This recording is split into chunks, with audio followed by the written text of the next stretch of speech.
Hey everybody, Matty Ice here, and in today's video I'm going to take you through the Heist Battleground Mars Grandmaster. Now I am doing this on a team of 3 well locks with Starfires, just because I did this with an LFG group.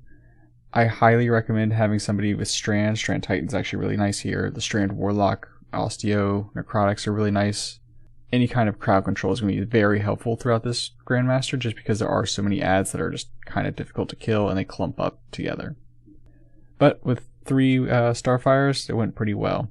Now what you want to do here is, in the opening section, go to any of the terminals you want in any order. It doesn't really make a difference. For this group we did BAC.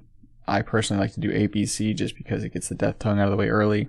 But again, it doesn't really matter. The key note for this though is you don't actually have to stay next to the pillar. Even though it's got that little defend symbol, you really just need to make sure the ads stay off of it. So if you ever see an ad with like a little target over its head, make sure you kill it because that's halting the progression of this particular node. So just keep your distance, clear the ads out. If you have wells, use them. If you have suspend everything. There are several champions at each node, and the middle one, it starts with an unstop and a barrier, but just keep working at it from a distance. For A, again, take out that death tongue as soon as you can. If you fail to take it out, it's just going to make your life all that more challenging. So really just dump everything you have into that as soon as you start. It spawns as soon as you activate the node, and then once you kill that death tongue, just work your way back, stay on the balcony up ahead. There's 2 unstoppables here and several ads. The balcony provides you a little bit of cover, and the boxes help as well. Alright, moving on to number C. What you want to do here, or at least what we did, is we used this long hallway with the black goo. There's boxes and stuff you can use for cover here. If you want to stay up on the balcony, that's fine too. The main thing you want to watch out for is just the ad spawns. So in the position we're in, there's 1 ad spawn behind us, but then the other 2 are in front of us. 1 to the right, 1 to the left. So just keep your eye on those spawns and you should be good. Alright, for the ad room, where you have to unlock the door, right before you actually start unlocking the door, there's going to be an unstop and a barrier. Again, the unstop, just focus those down first. They will just melt through you incredibly quickly.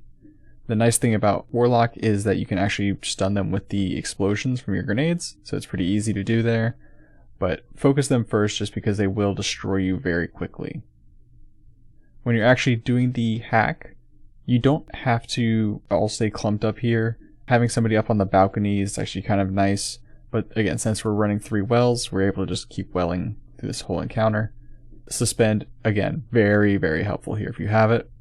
The main thing you need to watch out for though is occasionally there will be an unstop that spawns behind you. So you'll see here that there's just a random unstop that just appears behind us and takes out one of our teammates. Just keep an eye out for that. There's not really a whole lot you can do. This is just, Bungie being Bungie. So just watch out for those random ad spawns, but otherwise just kind of ad clear as usual. Once you've made it through and you get to the laser section, there's this little shortcut here that just helps you bypass some of the platforming.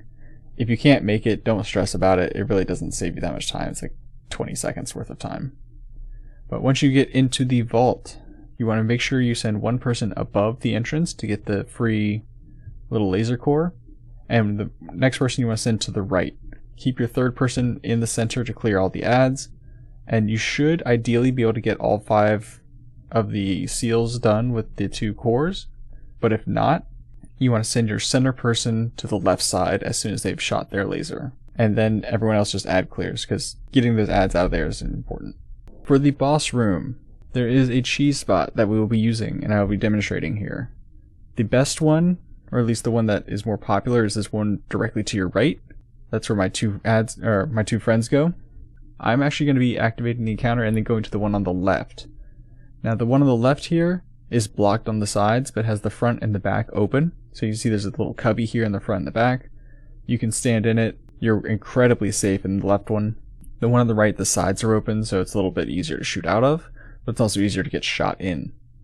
So use this cubby, clear out as many ads as you can, but the main thing you want to focus on is getting the boss to half health.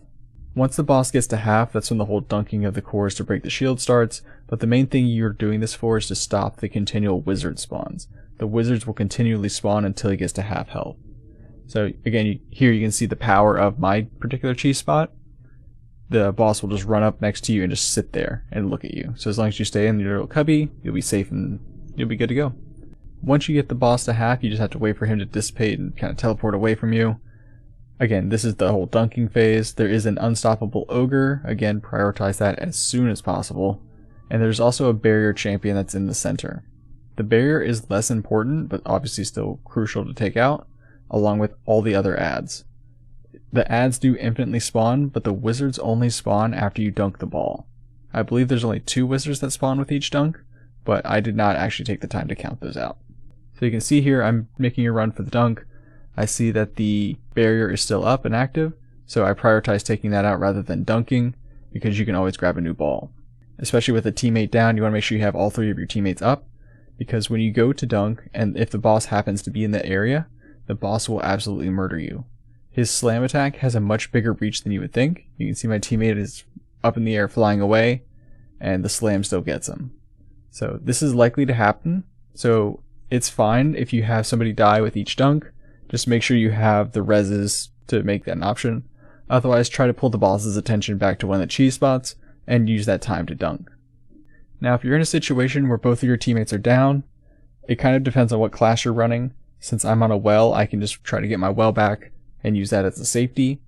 But again, use the cheese spot, use your ability to hide and recover, and just take it slow. Again, I think I said this every single time I do a Grandmaster guide. Taking it slow is always important. Staying alive is more important than trying to do the damage or get the encounter mechanic done 90% of the time. So after you've clutched up and rezzed both your teammates and you get your final dunk in, it's kind of rinse and repeat just from the first half of the encounter. Lure them to your cheese spot. It doesn't matter which side it is, but you're just going to keep doing damage from your spot until the boss is dead. There are no more champions, so you don't really need to worry about champion spawns or anything like that. You just have to make sure you clear out your boss and you're good to go. If you are going to use the cheese spot with a Starfire build, you can place a well in it. Just make sure you're facing the center of the column, otherwise you could potentially well off the column and then get one shot by the boss. But that being said, that should be the whole encounter. The boss itself actually isn't too bad, it's really all the adds. But yeah, that's it. I hope you found this video helpful. If you did, again, I would greatly appreciate it if you could like the video and subscribe to the channel. That really does help me out. I'm going to do my best to make sure I have all the Grandmaster guides up if they don't have an existing guide up by the weekly reset. So again, I hope you found this video helpful, and thank you all so much for watching, and I'll see you in the next one.